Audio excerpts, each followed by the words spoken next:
تو ہم نے بھی ایک پتلی گلی رکھی ہوئی ہے. اتنی اسپیڈ سے ہم نہیں نکلتے جتنی اسپیڈ سے وہ کابل چھوڑ کے نکلے ہیں. اور دنیا حیران ہے. امریکہ کا بیان آ رہا ہے کہ ہم نے افغان فورس کو اتنا تیار کیا کمبختو 11 دن بھی نہیں ٹھہر سکے. چلو شکست کھاتے کچھ دن تو ٹھہر جاتے. تو امریکہ کے صدر کی خدمت میں کائنڈلی ایک ریکویسٹ کرنا چاہتا ہوں کہ حضرت دنیا کی آنکھوں پہ پٹی نہیں بندھی ہوئی. انہوں نے دیکھا کہ 52 کنٹریز سے جس قوم نے لڑائی لڑی ہو, جس میں دنیا کے بڑی سے بڑی پاورفل قوتیں ہوں, ان کے سامنے جو نہ جھکے وہ ان کے سامنے کیسے جھک جائیں گے. ان کو پتا تھا کہ اب نہیں لڑ سکتے. ملا عبد الغنی کا جب قطر میں مذاکرات ہو رہے تھے نا, تو اطلاعات آئی ہیں کہ مذاکرات ناکامی کی طرف جا رہے تھے. یہ لوگ ان کی شرطیں نہیں مان رہے تھے امریکہ کی. ان کا مطالبہ یہ تھا یہاں سے نکلو بس.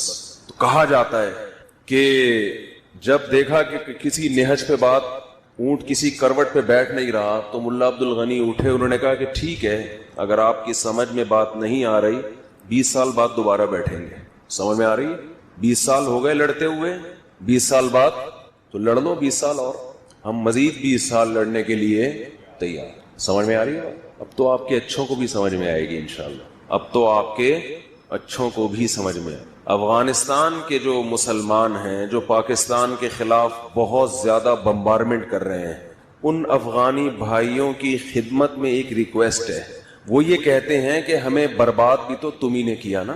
وہ کیا کہتے ہیں؟ پاکستان جنرل مشرف نے اڈے دیے, بھائی حکومت بن گئی تھی, جہاز یہاں سے اڑ کے گئے ہیں, ان پہ بمباری کی, اور ان کی گورنمنٹ کو بولنے پر گورنمنٹ نے پابندی لگائی ہے کیا بھائی؟ ان کی گورنمنٹ کو کیا کر دیا؟ ختم. تو امریکہ کو گھسانے والا کون ہے؟ پاکستان ہے. تو ہمیں تباہ بھی تو تم ہی نے کیا. یہ ہمارے جو افغانستان میں رہنے والے مسلمان بھائی ہیں وہ پاکستان سے نفرت اس بیس پہ کر رہے ہیں. تو ان کی خدمت میں عرض یہ ہے کہ ہم کبھی بھی اپنے ملک کے اس اقدام کی نہ اس وقت حمایت کرتے تھے اور نہ اب. اس وقت بھی ہم نے کھلے عام اس عمل کی مخالفت کی تھی کہ اپنے آپ کو ظلم سے بچانے کے لیے کسی اور پہ ظلم کرنا کسی قیمت میں جائز نہیں ہے. جنرل مشرف کا یہ کہنا تھا کہ آج اگر ہم امریکہ کے سپورٹر نہیں بنتے تو امریکہ ہمیں پہاڑوں اور پتھروں کے دور میں لے جائے گا, مار دے گا ہمیں. تو یہ دنیا کا کون سا اصول ہے کہ اپنے آپ کو بچانے کے لیے دوسرے کو مرواؤ؟ یہ کہیں بھی کسی کتاب میں نہیں ہے. یہ تو ہم نے اس وقت بھرپور مخالفت کی تھی. لہذا ہم پاکستان کے اس اقدام کو کبھی بھی اچھا نہیں سمجھتے. ظلم ہوا ہے, غلط ہوا ہے, لیکن اس بیس پہ جب آپ پاکستان سے نفرت کر رہے ہو تو آپ کی خدمت میں ایک بات عرض کرنی ہے, اسے آپ غور سے سنیں. کہ ایک شخص کسی کو قتل کرنے کے لیے جاتا ہے, میں اسے راستہ دیتا ہوں کہ جاؤ میرے بھائی کو جا کے مار دو, اور راستہ بھی مجبوری میں دے رہا ہوں, خوشی میں نہیں دے رہا. مجھے ڈر ہے کہ یہ مجھے مارے گا اگر میں نے اس کو راستہ نہیں دیا. میں اپنے آپ کو بچانے کے لیے اس کو راستہ دیتا ہوں کہ جا کے اس کو مار دو تاکہ میں بچ جاؤں. مجھے اس سے ذاتی دشمنی نہیں ہے, میرا مقصد اپنے آپ کو بچانا ہے, جو کہ غلط ہے. لیکن اس سے جرم کی نوعیت بہرحال کم ہو جاتی ہے کہ اس کا مقصد دوسرے سے نفرت نہیں ہے بلکہ اپنے آپ کو بچانا ہے. یہ بھی جرم ہے. لیکن آپ کیا کر رہے ہو؟ جو شخص چاقو لے کر گیا اور سامنے والے کو قتل کر دیا, تو آپ اس قاتل سے تو دوستی کی امیدیں بڑھا رہے ہو اور مجھے ملامت کر رہے ہو کہ تم نے قاتل کو سپورٹ کیوں کیا. جو چاقو چلانے والا ہے, جو چھرا گھونپنے والا ہے, اس کے آپ اتحادی بن گئے, اور جو راستہ دینے والا ہے سارا نزلہ اس پہ گرا دیا. اس کا مطلب اس دشمنی میں آپ مخلص نہیں ہو. آپ کو اگر نفرت کرنی تھی تو آپ پاکستان سے بھی نفرت کرتے, امریکہ سے بھی نفرت کرتے, اور امریکہ نے جس گورنمنٹ کو زبردستی لا کے آپ پر مسلط کیا ہے اس حکومت کو بھی آپ برا بھلا کہتے. لیکن آپ اس حکومت کا بھی ساتھ دے رہے ہو, اس حکومت کے حواریوں کا, ہندوستان کا بھی ساتھ دے رہے ہو, آپ امریکہ کا بھی ساتھ دے رہے ہو, اور سارا نزلہ اس ملک پہ گلا رہے ہو جس نے, میں مانتا ہوں کہ ظلم کیا, لیکن اس نے آپ کو بے انتہا سپورٹ کیا ہے. اس نے 16 لاکھ سے زیادہ افغانوں کو اپنے ملک میں پناہ دی ہے, افغانوں کے لیے اس ملک کو دبئی بنایا. آج بھی لاکھوں افغان آپ کو یہاں کھاتے پیتے, جاب کرتے, ٹرانسپورٹ کے مالک بنے نظر آئیں گے. آپ ان تمام احسانات کو پس پش ڈال کر اپنے حقیقی دشمنوں سے دوستی بڑھا رہے ہو. اور جس نے ہمیشہ آپ روس کے ٹکڑے کروانے میں کس کی مدد تھی سب سے زیادہ؟ پاکستان کی مدد تھی. اگر صدر ضیاء الحق اس وقت افغانستان کا ساتھ نہ دیتا تو رشیا کے ٹکڑے ہونے میں مزید 20 سال لگ جاتے. تو آپ ان تمام پاکستان کے احسانات کو پس پش ڈال رہے ہو اور آپ اس ایک غلطی کو ہائی لائٹ کر رہے ہو, لیکن اپنے دشمن کی بڑی بڑی غلطیاں آپ پی رہے ہو جبکہ اس کا آپ کے اوپر کوئی احسان نہیں ہے. تو میں یہ پیغام ان اپنے افغان بھائیوں کو دینا چاہتا ہوں جو میڈیا کے غلط پروپیگنڈے کی وجہ سے کس کے خلاف ہو گئے ہیں؟ پاکستان کے خلاف. بات سمجھ میں آ رہی ہے کہ نہیں آ رہی ہے؟ بھائی پاکستان نے سپورٹ کیا, ہم نے اس وقت بھی مخالفت کی تھی. غلط کر رہا ہے پاکستان.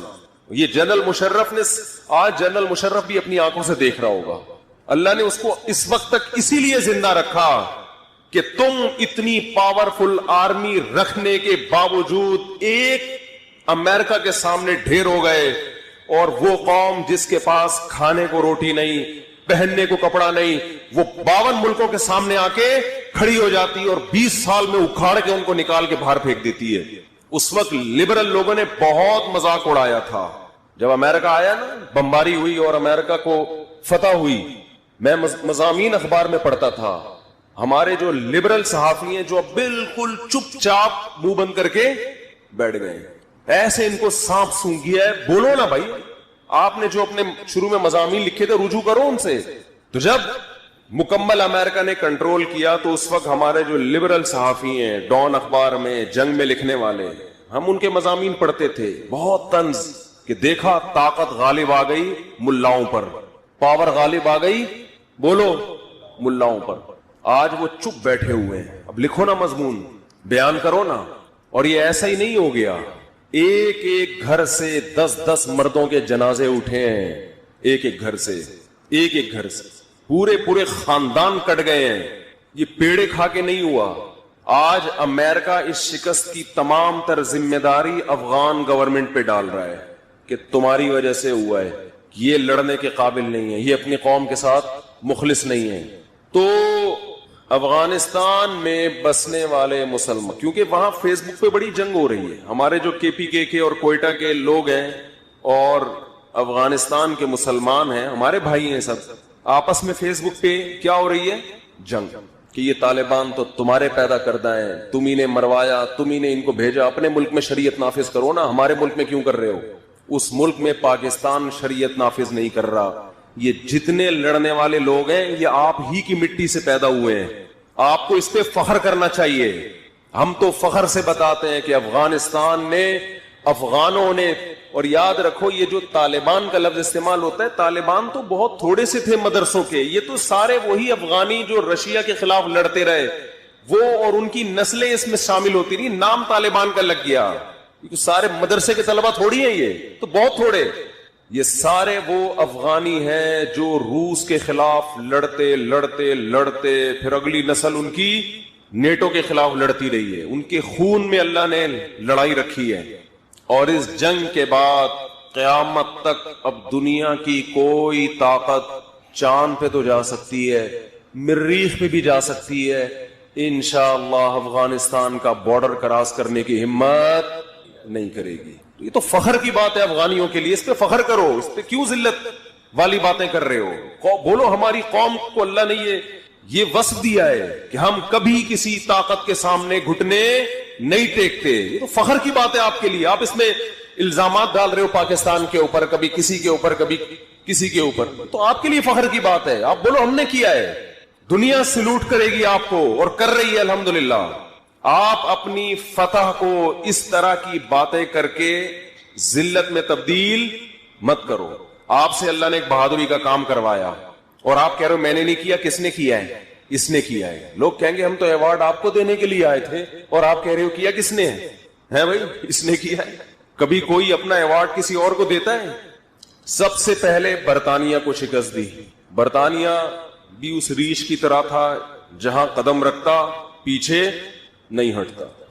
اس کے بعد رشیا آیا, اس کو تو سفید ہاتھی کہا جاتا تھا, پاؤں رکھنا تو جانتا تھا, اس میں ریورس گیئر بولو بعض ایسی گاڑی تھی, رکشے میں ریورس گیئر ہوتا ہے, ہوتا ہے, اب ہونے لگا ہوگا, سنا پہلے نہیں ہوتا تھا. وہ ایک 50 آتی تھی, 50 بائک ہوتی تھی, اس میں ریورس, بائکوں میں تو ویسے ہی نہیں ہوتا ریورس گیئر, وہ کلچ کے بغیر گیئر لگتا تھا اس میں. جیسے بائک میں ریورس گیئر نہیں ہوتا, رشیا کے پاس بھی ریورس ہونے کا کوئی راستہ نہیں تھا. اس نے یہ آپشن رکھا ہی نہیں تھا ریورس گیئر والا. اس نے کہا تھا جہاں جائیں گے آگے ہی جائیں گے. لوگوں نے باتیں بنائی کہ اصل میں یہ جو افغان کمزور ہو کے اتنی بڑی طاقت سے لڑ کے جیتے ہیں, ایکچولی یہ لڑائی کس کی تھی؟ امریکہ اور روس کی. یعنی وہ ماننے کے لیے تیار نہیں ہے کہ خدا بھی کچھ کر سکتا ہے. حالانکہ اس لڑائی میں امریکہ بہت بعد میں آیا ہے, بہت بعد میں آیا ہے. آپ افغانوں کے بوڑھوں سے پوچھو, وہ کہتے ہیں ہم نے غلیلوں سے جنگ لڑی ہے, ہم بندوق چلانا نہیں جانتے تھے. ٹینکوں کے آگے 400 آدمی ایک وقت میں شہید ہوتے تھے, پھر ان میں سے ایک ٹینک پہ چڑھنے میں کامیاب ہوتا تھا. یہ تو وہاں کی تاریخ ہے. پھر جب امریکہ نے دیکھا کہ افغان کھڑے ہو گئے ہیں اور رشیا کے بس کی بات نہیں, سمرقند کو ہضم کیا رشیا نے, بخارا کو ہضم کیا, ترمس کو ہضم کیا, اتنی بڑی بڑی تاجکستان, ازبکستان, یہ ساری ریاستوں کو ہڑپ کرتے کرتے کرتے افغان گورنمنٹ کو اس نے خریدا, افغانستان میں داخل ہوا, پورے ملک پہ گلی گلی پہ ہر محکمے پہ مکمل قبضہ کیا. اس کے بعد اس کو کھرچ کھرچ کے نکالا گیا. یہ معجزہ تھا, اتنا بڑا معجزہ جس پہ ملحدین کو, سیکولر لوگوں کو ایمان لے آنا چاہیے تھا, مگر اللہ جس کی آنکھوں پہ پٹی باندھے اور جس کی بصیرت کی آنکھیں اندھی ہو جائیں, جس نے ہٹ دھرمی کا فیصلہ کر لیا ہو کہ میں نے نہیں ماننا اسلام کو یا خدا کو, وہ یہی کہے گا کہ یہ کس کی لڑائی تھی؟ امریکہ اور روس کی لڑائی تھی. لوگوں نے کہا اس وقت, ہمیں یاد ہے ہم چھوٹے بچے تھے, بحثیں ہماری بھی ہوتی تھی کہ کہاں سے روس کی امریکہ کی لڑائی ہوگی بھائی, سارے تو افغانی لڑ رہے ہیں. افغانی یہاں آتے تھے جو پناہ گزین بتاتے تھے میرا باپ شہید ہو گیا, میرا بھائی شہید ہو گیا, اور ہم گارے سے گارا اٹھا کے ٹینکوں کے شیشوں پہ مارتے تھے تاکہ وہ شیشے کیا ہو جائیں, اندھے. ایک ایک گلی سے, ایک ایک محلے سے کھرچ کھرچ کے رشیا کی ایک بہت پاورفل آرمی کو انہوں نے نکالا. 16 لاکھ تو رپورٹ ہے, قربانیاں 16 لاکھ سے کئی گنا زیادہ لوگوں نے دی ہیں. ہر گلی, ہر کھمبا وہاں پر آپ کو گولی کا نشان نظر آئے گا. گلیوں گلیوں میں لڑائی ہوئی ہے, اور یہ لڑائی وہاں کی آرمی نے نہیں لڑی, وہاں کی عوام نے, کہ ہم نہیں برداشت کریں گے. مجھے ایک افغانی ملا, اس نے مجھے کہا کہ ہم چرس تو پی سکتے ہیں, یہ جرم مانتے ہوئے کہ جرم ہے, لیکن جو قوم خدا کو نہیں مانتی وہ ہم پہ حکومت کرے, یہ ہماری غیرت کے خلاف ہے. مر جائیں گے, کٹ جائیں گے, اس کو نہیں آنے دیں گے ہم. یہ پرانے وقتوں کی بات ہے کہ ایک ایسی قوم ہے جو خدا کو نہیں مانتی, وہ ہمارے باپ بن کے ہم پہ حکومت کرے گی. ٹھیک ہے چرس پی رہے, ہمارا کس کا معاملہ ہے؟ چرسی نہیں ہوتے افغانی. ایک مثال دے رہا ہوں کہ اگر کوئی چرسی ہے تو وہ بھی لڑتا ہے, وہ کہے گا میں جان دوں گا خدا کی خاطر, برداشت نہیں کروں گا میں. جیسے ایک آدمی کے 2 بیٹے ہوں, ایک ابا کی باتیں مانتا ہے اور دوسری ابا کی باتیں نہیں مانتا. آپ کے ابا, ان 2 کے ابا پہ کسی نے حملہ کیا, اب جو نافرمان تھا وہ دفاع کے لیے کھڑا ہو گیا آ کے. لوگ کہیں گے تو ابا کا نافرمان ہے. وہ کہیں گے نافرمان کا مطلب یہ تو نہیں کہ میرے باپ کو میرے سامنے کوئی مارے اور میں, ہے تو میرا باپ نا. تو پہلے وہ لڑے ہیں رشیا کے خلاف. امریکہ بہت بعد میں آیا ہے, بھاگتے چور کی لنگوٹی. چلو یہ اب رشیا, میں الحمدللہ نہ فلمیں دیکھتا ہوں نہ دیکھنے کی ترغیب دیکھتا ہوں. مجھے اس وقت بتایا گیا کہ ایک امریکہ نے ایک فلم بنائی ہے, کاش اس کا نام اس وقت میرے ذہن میں ہوتا, آپ وہ کلپ لازمی دیکھتے. کمانڈو کوئی ان کا ہیرو تھا, وہ فلم امریکہ نے بنائی اور امریکہ کے سینما گھروں میں چلی تھی. اس میں یہ دکھایا گیا, اس میں کوئی بے حیائی نہیں تھی, فلم کے شروع سے لے کے فلم کے اینڈ تک. اس کے شارٹ کلپ میں نے دیکھے, کیونکہ وہ بنائی کس پہ تھی؟ افغان جو رشیا کے خلاف لڑ رہے ہیں. اس میں یہ دکھایا گیا, میرا گلا آج بہت زیادہ بیٹھا ہوا ہے, بڑی مشکل سے آج میں بیان کے لیے آیا ہوں. 2-3 دن سے طبیعت بہت شدید خراب چل رہی ہے اور مجھے اس کا علاج بھی معلوم ہے. علاج یہ ہے کہ میں 2-4 دن کے لیے کراچی سے باہر چلا جاؤں, کیونکہ بھنگی خانہ بن چکا ہے الحمدللہ, اور اب یہ جب تک ہوا تبدیل نہیں ہوگی یہ سیٹنگ پہ نہیں آنے والا. تو بھنگی خانہ، وہ پچھلی دفعہ میں بیان کر رہا تھا کراچی کی برائیاں کر رہا تھا حکمرانوں کی، وہ عامر لیاقت صاحب عجیب ٹائم پر آئے تو عامر لیاقت صاحب کہیں گے میرا کیا تعلق بھائی گٹر کے ڈھکنوں سے. یہ جمہوری نظام حکومت جو ہمارے یہاں چل رہا ہے نا، اس میں ہمیں یہی نہیں پتا چلتا یہ والا کام ہے کس کے ذمہ ہے. یہ ایسا پیچیدہ نظام ہے.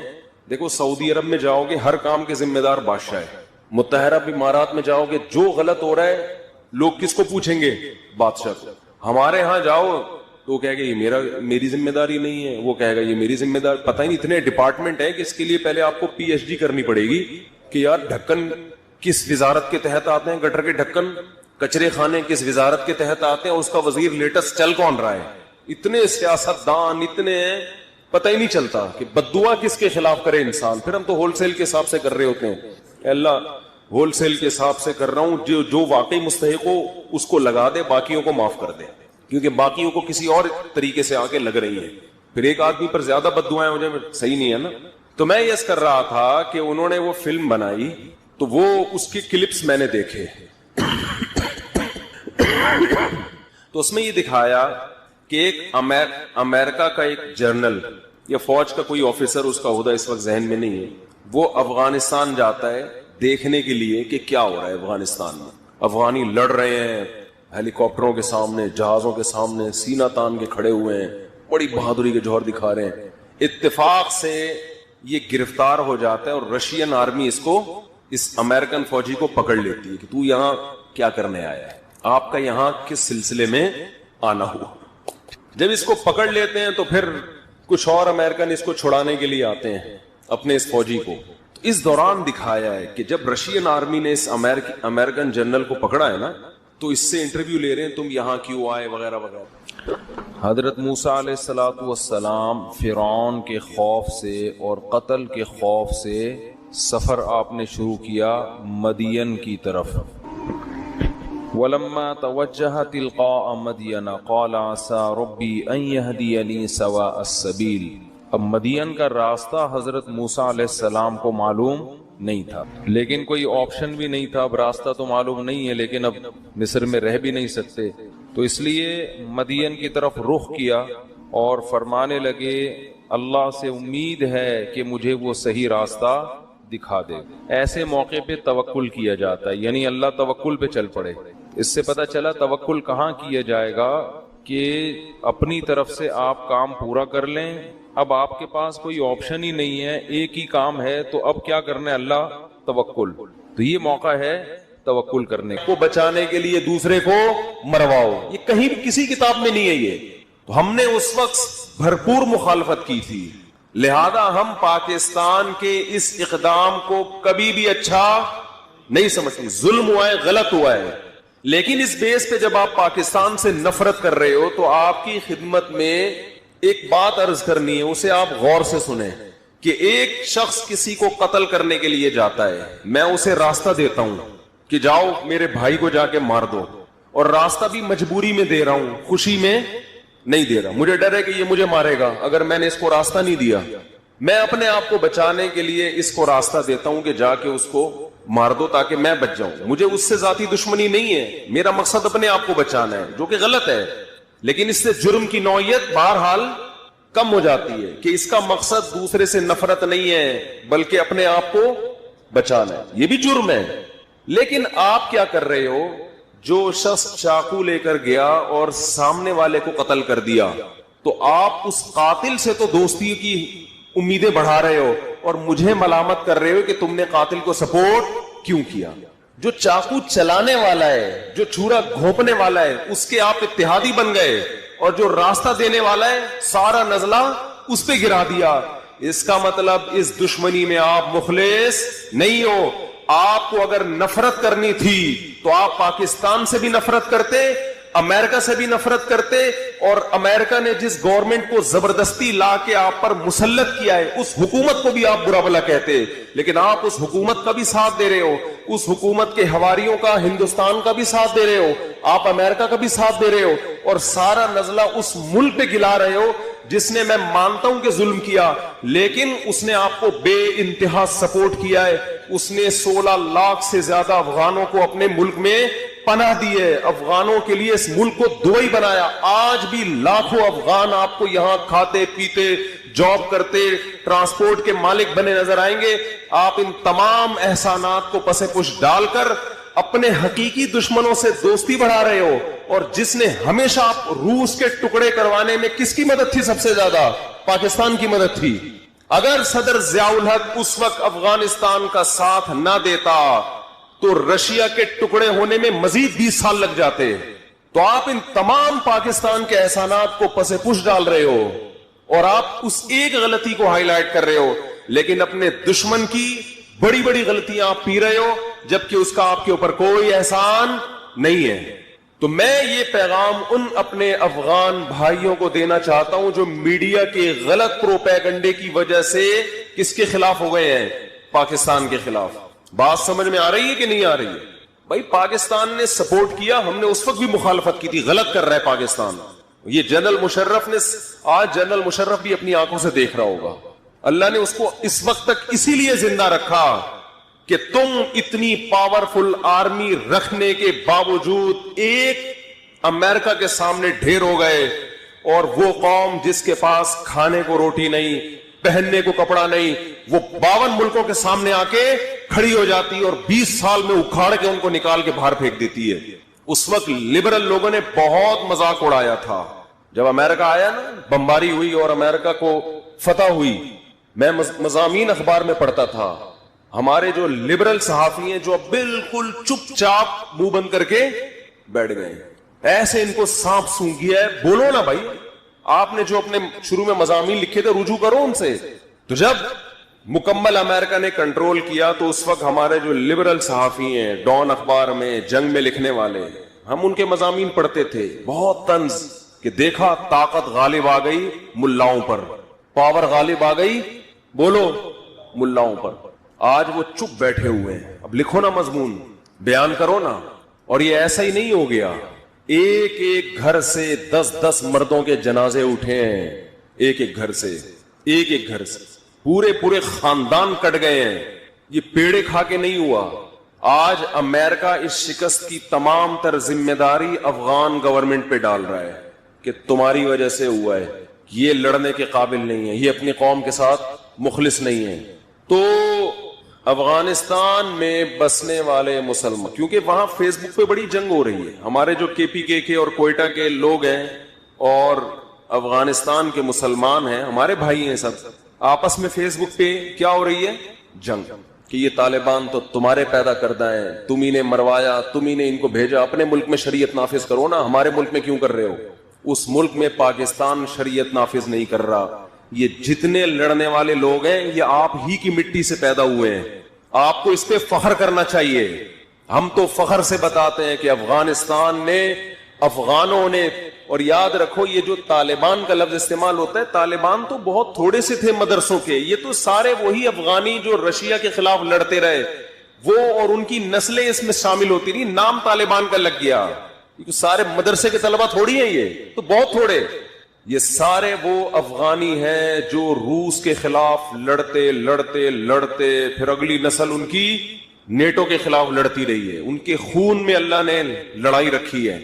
اور اس جنگ کے بعد قیامت تک اب دنیا کی کوئی طاقت چاند پہ تو جا سکتی ہے, مریخ پہ بھی جا سکتی ہے, انشاءاللہ افغانستان کا بارڈر کراس کرنے کی ہمت نہیں کرے گی. یہ تو فخر کی بات ہے افغانیوں کے لیے, اس پہ فخر کرو, اس پہ کیوں ذلت والی باتیں کر رہے ہو؟ بولو ہماری قوم کو اللہ نے یہ وصف دیا ہے کہ ہم کبھی کسی طاقت کے سامنے گھٹنے نہیں ٹیکتے. یہ تو فخر کی بات ہے آپ کے لیے. آپ اس میں الزامات ڈال رہے ہو پاکستان کے اوپر, کبھی کسی کے اوپر, کبھی کسی کے اوپر, تو آپ کے لیے فخر کی بات ہے. آپ بولو ہم نے کیا ہے, دنیا سلوٹ کرے گی آپ کو, اور کر رہی ہے الحمدللہ.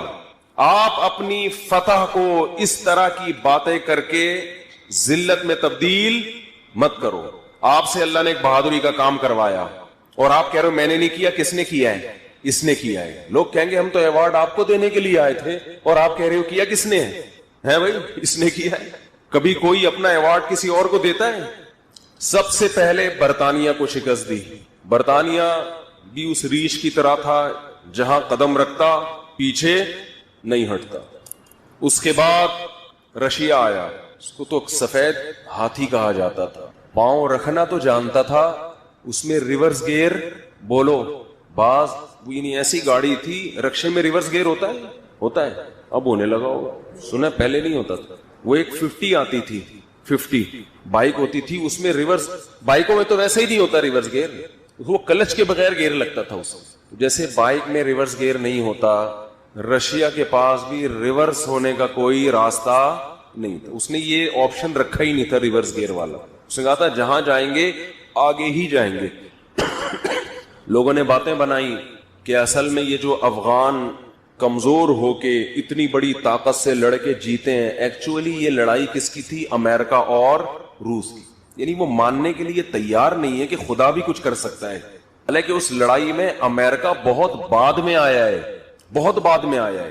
آپ افغانوں کے بوڑھوں سے پوچھو, وہ کہتے ہیں ہم نے غلیلوں سے جنگ لڑی ہے, ہم بندوق چلانا نہیں جانتے تھے. ٹینکوں کے آگے 400 آدمی ایک وقت میں شہید ہوتے تھے, پھر ان میں سے ایک ٹینک پہ چڑھنے میں کامیاب ہوتا تھا. یہ تو وہاں کی تاریخ ہے.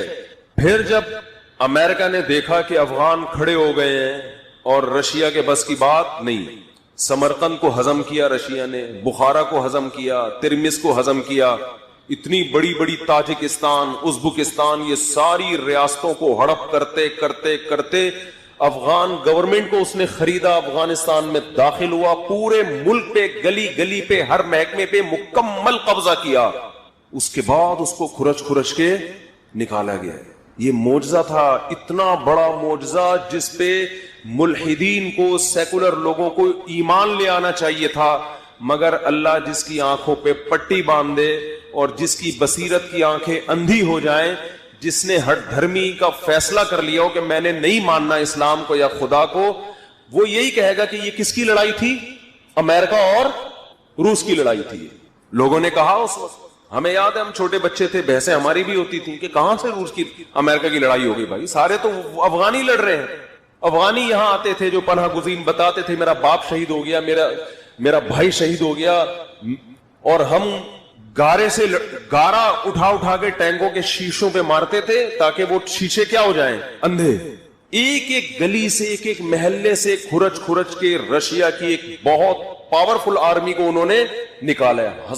16 لاکھ تو رپورٹ ہے, قربانیاں 16 لاکھ سے کئی گنا زیادہ لوگوں نے دی ہیں. ہر گلی, ہر کھمبا وہاں پر آپ کو گولی کا نشان نظر آئے گا. گلیوں گلیوں میں لڑائی ہوئی ہے, اور یہ لڑائی وہاں کی آرمی نے نہیں لڑی, وہاں کی عوام نے, کہ ہم نہیں برداشت کریں گے. مجھے ایک افغانی ملا, اس نے مجھے کہا کہ ہم چرس تو پی سکتے ہیں یہ جرم مانتے ہوئے کہ جرم ہے, لیکن جو قوم خدا کو نہیں مانتی وہ ہم پہ حکومت کرے یہ ہماری غیرت کے خلاف ہے. مر جائیں گے, کٹ جائیں گے, اس کو نہیں آنے دیں گے ہم. یہ پرانے وقتوں کی بات ہے کہ ایک ایسی قوم ہے جو خدا کو نہیں مانتی, وہ ہمارے باپ بن کے ہم پہ حکومت کرے گی. ٹھیک ہے چرس پی رہے, ہمارا کس کا معاملہ ہے؟ چرسی نہیں ہوتے افغانی. ایک مثال دے رہا ہوں کہ اگر کوئی چرسی ہے تو وہ بھی لڑتا ہے, وہ کہے گا میں جان دوں گا خدا کی خاطر, برداشت نہیں کروں گا میں. جیسے ایک آدمی کے 2 بیٹے ہوں, ایک ابا کی باتیں مانتا ہے اور دوسری ابا کی باتیں نہیں مانتا. آپ کے ابا, ان 2 کے ابا پہ کسی نے حملہ کیا, اب جو نافرمان تھا وہ دفاع کے لیے کھڑا ہو گیا آ کے. لوگ کہیں گے تو ابا کا نافرمان ہے. وہ کہیں گے نافرمان کا مطلب یہ تو نہیں کہ میرے باپ کو میرے سامنے. آپ سے محبت کا دعویٰ اس وقت مقبول ہوگا جب آپ سیدنا حسین کی سیرت کو فالو کریں گے. رونا, پیٹنا, ماتم کرنا یہ سیدنا حسین اور اہل بیت کی سیرت نہیں ہے.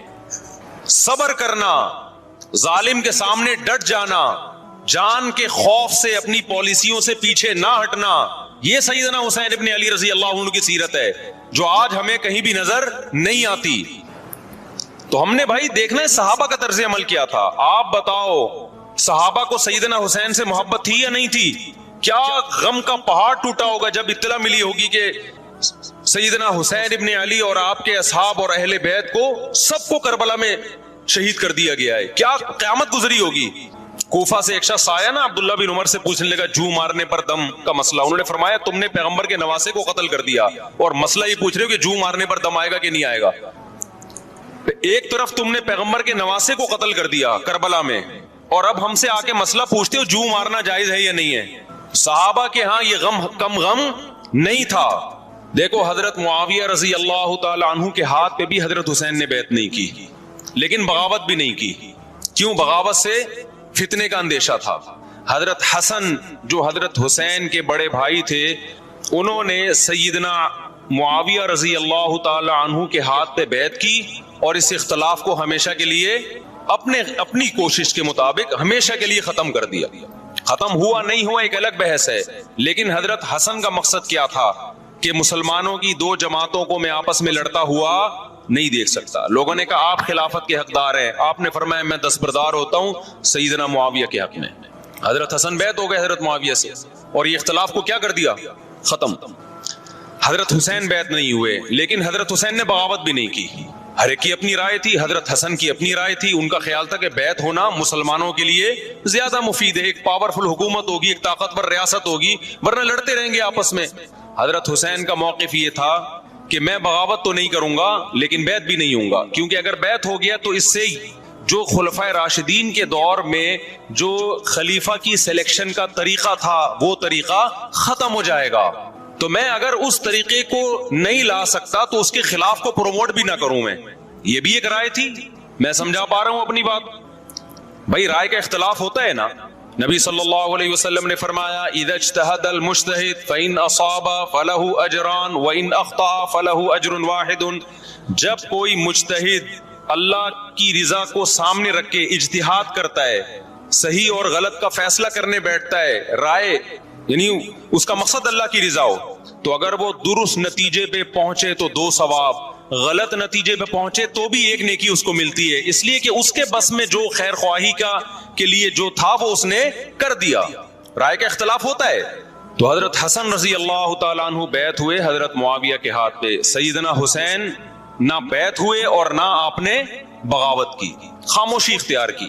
حضرت معاویہ رضی اللہ تعالی عنہ نے سیدنا حسین کو تلوار کی زور سے بیعت پر مجبور نہیں کیا, بلکہ نواسہ رسول کا خیال کیا اور وصیت بھی کی لوگوں کو. لیکن جب حضرت معاویہ کے بعد یزید جانشین ہوا, اس کی سب سے بڑی غلطی یہ تھی کہ اس نے نواسہ رسول صلی اللہ علیہ وسلم اور آپ کے ساتھ جو چند اہل بیت اور چند صحابہ تھے, اس وقت بھی حضرت حسین نیوٹرل تھے. نہ حضرت حسین نے بغاوت کا ارادہ کیا اور نہ بیعت کرنے کا ارادہ کیا. یزید ابن معاویہ کو چاہیے تھا کہ سیدنا حسین رضی اللہ عنہ کو اپنے حال پہ چھوڑ دیتا, اپنے والد کی طرح. حضرت حسین رضی اللہ تعالی عنہ کو جب کوفہ سے خطوط آئے, یہ میں وضاحت اس لیے کر رہا ہوں کہ حضرت حسین بغاوت کے لیے نہیں نکلے تھے, اس مسلمان حاکم کے خلاف بغاوت کے لیے نہیں نکلے تھے, کیونکہ رسول اللہ صلی اللہ علیہ وسلم کی بہت ساری صحیح حدیث ہے اس بارے میں کہ جو باغی ہے, جو ریاست کے خلاف بغاوت کرتا ہے, اس کو نبی صلی اللہ علیہ وسلم نے اس عمل کو پسند نہیں کیا. تو حضرت حسین رضی اللہ تعالیٰ عنہ کو کوفہ سے خطوط آئے کہ یہاں سارے کے سارے لوگ آپ کے ہاتھ پہ بیعت کرنے کے لیے تیار ہیں. ظاہر ہے جب کسی علاقے کے لوگ دارالخلافہ ہو اور سب بیعت ہونے کے لیے تیار ہوں تو پھر آپ کا جانا یہ بغاوت کا عمل نہیں کہلاتا. حضرت حسین رضی اللہ تعالیٰ عنہ اہل بیت کے ساتھ نکلے. کربلا میں جب پہنچے, مشہور واقعہ آپ 20 دفعہ سن چکے ہیں, وہاں جا کے آپ کو اطلاع ہوئی کہ وہ خبر غلط تھی اور عبید اللہ بن زیاد نے ایک پورا لشکر بھیجا سیدنا حسین رضی اللہ تعالیٰ عنہ کو مجبور کرنے کے لیے کہ میرے ہاتھ پہ آپ زبردستی بیعت ہو جائیں. تو حضرت حسین رضی اللہ تعالیٰ عنہ نے مطالبے رکھے کہ یا تو مجھے واپس جانے دیا جائے, اور اگر بیعت کرنا ہی ہے تو میں دمشق میں امیر کے ہاتھ پہ جا کے بیعت کروں گا. بہت معقول مطالبے تھے یہ. میرا مقصد ابھی کربلا کا واقعہ بیان کرنا نہیں ہے, اس پہ بہت کچھ کہا جا چکا ہے, خود میرا بھی بیان اس پہ تفصیل سے ہو چکا ہے. اس کے بعد بھی سیدنا حسین رضی اللہ تعالیٰ عنہ کو مجبور کرنا کہ عبید اللہ بن زیاد جو بدبخت انسان جو قاتل تھا اہل بیت کا, اسی کے ہاتھ پہ لازمی بیعت ہوں, جبکہ وہ امیر بھی نہیں ہے, وہ گورنر ہے ایک علاقے کا. تو نواسہ رسول کا خیال نہ کرنا یہ بدترین ظلم تھا جو اس وقت حکومت سے ہوا ہے. حضرت حسین رضی اللہ تعالیٰ عنہ, دیکھو نبی صلی اللہ, آج ہم دیکھتے ہیں کہ جو بڑا آدمی ہوتا ہے نا اس کی قربانیاں ہوتی ہیں, اس کی بڑی بڑی قربانیاں ہوتی ہیں. چھوٹے اپنے بڑوں کی قربانیوں کو کیش کراتے ہیں. آپ نے دیکھا ہوگا فلاں نے بڑی قربانیاں دی اور بچے موج کر رہے ہیں, دیکھا نا آپ نے. لیکن اللہ تعالیٰ نے رسول اللہ صلی اللہ علیہ وسلم کے نسب کو اس سے محفوظ کیا. ہمارے نبی کے 2 بیٹے حسن حسین، آپ کی نسل حضرت فاطمہ سے چلی ہے، دونوں شہید ہوئے ہیں. اس میں بہت بڑی حکمت تھی کہ پیغمبر صلی اللہ علیہ وسلم نے سب سے پہلے تربیت اپنے گھر والوں کی ہے. آج لوگ باہر فنٹر بنے ہوئے ہوتے ہیں، تبلیغیں کر رہے ہوتے ہیں، اپنے گھر کی ان کو پرواہ نہیں ہوتی. نبی صلی اللہ علیہ وسلم نے سب سے پہلے جو تربیت کی ہے، کس کی ہے؟ حضرت حسن اور حسین کی ہے. تو جب کربلا میں آپ کو چاروں طرف سے گھیر لیا گیا اور آپ کو مجبور کیا گیا کہ آپ نے ابن زیاد کے ہاتھ پہ بیعت کرنا ہے، تو آپ نے اس ذلت کو گلے لگانے سے انکار کر دیا. آپ کو 100% یقین تھا کہ اتنے بڑے لشکر کے سامنے میں ٹھہر نہیں سکتا، اسباب کی دنیا میں فتح کی امید نہیں ہے. لیکن حضرت حسین رضی اللہ تعالی عنہ نے لڑنے کا فیصلہ کر کے اور شہادت کو قبول کرنے کا فیصلہ کر کے ابن زیاد اور اس زمانے کے حکمران جو اس قتل پہ راضی تھے، قیامت تک کے لیے ان پہ لعنت کے سلسلے کا دروازہ کھول دیا.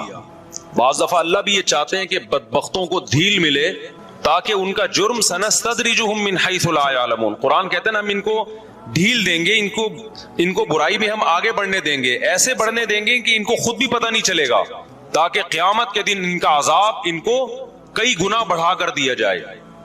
اب میرے بھائی، ہمارے لیے کیا سبق ملتا ہے؟ جب یہ واقعہ ہوا، عالم اسلام میں کوہرام مچ گیا.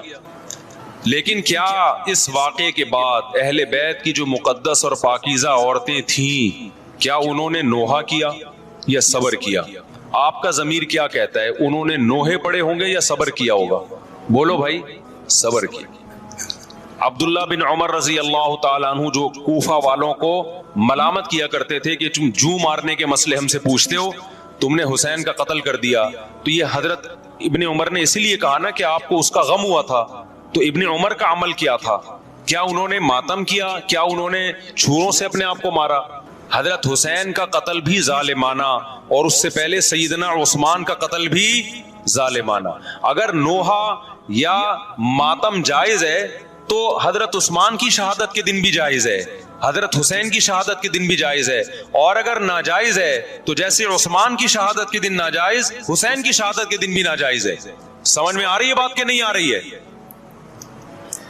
قرآن کیا کہتا ہے ایسے مواقع کے بارے میں؟ تلک امۃ قد خلت لہا ما کسبت ولکم ما کسبتم. قرآن جب بھی پرانی امتوں کے واقعات بتاتا ہے، قرآن کہتا ہے یہ ایک قوم تھی جو گزر گئی، انہوں نے جو کیا اس کا بدلہ ان کو ملے گا، تم جو کرو گے اس کا بدلہ تمہیں ملے گا.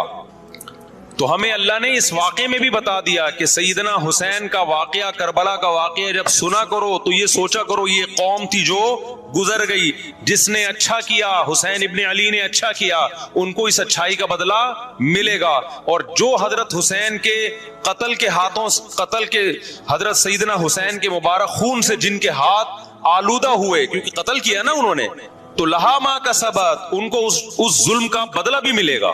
تو ہمارا کام کیا ہے؟ ہم نے فالو کرنا ہے حسین کے راستے کو، نہ کہ حسین کے نام پہ ہم نے ماتم کرنے ہیں. حسین کا راستہ کیا ہے جس کو ہم نے فالو کرنا ہے؟ اب میں چند چیزیں آپ کو بتاتا ہوں. سب سے پہلا سبق جو ہمیں کربلا میں ملتا ہے کہ عزت اور دین، ایک طرف دنیا ہے. دیکھو، اگر حضرت حسین رضی اللہ تعالیٰ عنہ ابن زیاد کے ہاتھ پہ جا کے بیعت ہو جاتے، آپ کیا سمجھتے ہو بے تحاشا مال و دولت حضرت حسین پہ خرچ نہیں کرتا کیا؟ وہ جب ایک بڑا آدمی کسی کے ہاتھ پہ بیعت ہوتا ہے تو اس کو بھی تو فائدہ ہوتا ہے نا اس سے. اور کیا حضرت حسین کو یقین نہیں تھا کہ کربلا میں شہید ہو جاؤں گا؟ فتح اور نصرت کی اسباب کی دنیا میں کوئی امید نہیں تھی، مگر آپ نے اہل بیت کو کربلا میں رسوا کرنے پر عزت کی موت کو ترجیح دی ہے. آج اگر آپ میں یہ ظرف ہے کہ آپ عزت کی موت کو ذلت کی زندگی پر ترجیح دیتے ہو تو پھر آپ حسینی ہو. نہیں یہی بات میرا خیال ہے سمجھ. سیدنا حسین کی سخاوت کے واقعات ہیں. سیدنا حسین باغی نہیں تھے رضی اللہ عنہ. پھر جو اہل بیت کا طرز عمل کیا تھا، محرم میں کیا کیا ہو رہا ہے میں آپ کو بتاتا ہوں. ان میں سے کوئی بھی عمل نہ ہمیں قرآن سے ملتا ہے نہ صحابہ سے ملتا ہے ہمیں.